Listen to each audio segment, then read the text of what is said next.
Bonjour à toutes et à tous, aujourd'hui on se retrouve pour une nouvelle édition du Trésor du Play Store. Aujourd'hui je vais vous présenter un jeu qui s'appelle Mega Quiz Gaming. Mega Quiz Gaming, qu'est-ce que c'est? C'est un quiz mobile créé par le studio Aino, un studio espagnol d'un youtubeur du même nom qui fait principalement des vidéos gaming.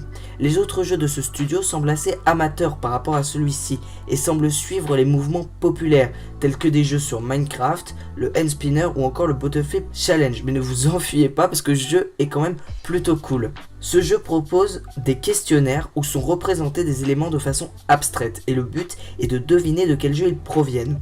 Différents types de questionnaires sont débloquables. Il faut presque à chaque fois déterminer le jeu, mais à partir d'éléments différents, comme un personnage, un objet, une arme, un ennemi ou un symbole. Les développeurs ne mettent pas de jeu avant 2009, donc pas de jeu rétro. Cela peut être perçu comme un défaut, mais je pense qu'ils font ça surtout pour toucher le maximum de personnes. Surtout qu'il ne faut pas oublier leurs précédents jeux. On peut aussi noter que le jeu est totalement traduit de l'espagnol au français et que chaque jeu débloqué sera accompagné d'une petite définition le présentant et présentant son univers, ce qui est plutôt sympa. Ce jeu a comme qualité d'avoir une esthétique léchée et des menus simples et efficaces. Par contre, il n'y a pas de musique, simplement des effets sonores classiques, ce qui est dommage à mon avis. C'est un jeu qui est mis régulièrement à jour avec des jeux actuels rajoutés. On peut aussi noter la présence de jeux riches et variés allant de jeux mobiles, de jeux indés, de jeux de tout constructeur et de tout type. Il y a très peu de pubs, les créateurs promettant une seule toutes les 6 minutes.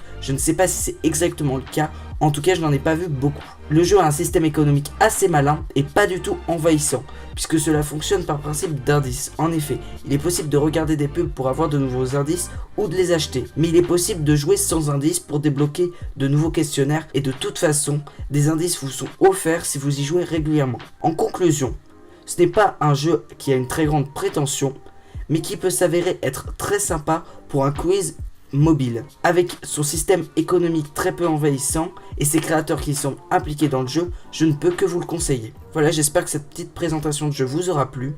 On se retrouve pour une nouvelle présentation de jeu très prochainement. À la prochaine!